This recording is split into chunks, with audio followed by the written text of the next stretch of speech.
Well, good afternoon. It is 4:21. Thank you so much for my subscribers, my friends, my family, my acquaintances, and anybody that just keeps scrolling and going, who's that girl in that pink shirt? Thank you for stopping in. Thank you for scrolling, and stopping here and going, oh, what does this girl have to say? Today, what do I have to say today? Today I have to say, stop looking at the cup half empty. Stop waking up in the morning going and trying to be an Eeyore in your life. Stop looking at the cup and saying, this is never going to get better. Stop looking at your situation and think, this is all that I'm going to have. Stop looking at those things in your life and calling, disaster, waiting to happen. Our words play a really big part in our lives. Our words also become our destiny because what we speak is what we become. What we eat is also what we become. If you're going to eat junk food all day long, you're going to get pimples and you're going to get sick and you're going to have bloating. That's just part of life. If you're going to speak negative all the time, that's all that's going to happen is the negative things because you're not willing to see beyond the negative.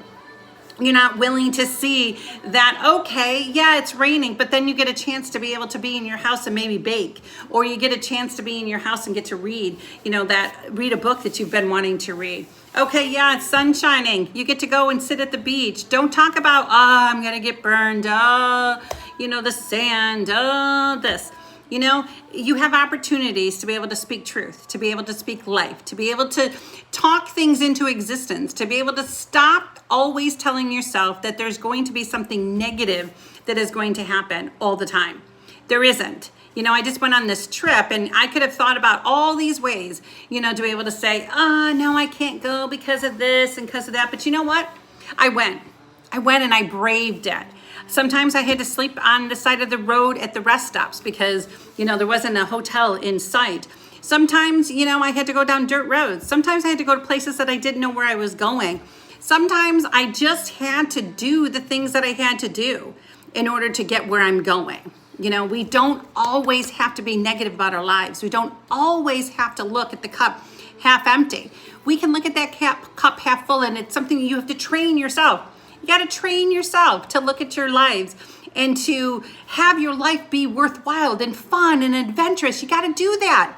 Your mind, you got to put on the helmet of truth, on your mind, which tells you the truth continually. Stop looking at the cup half empty because that's the kind of life you're going to get. I want you to have a prosperous life. I want you to have a great life. I want you to have a life that is full of energy. Stop looking at the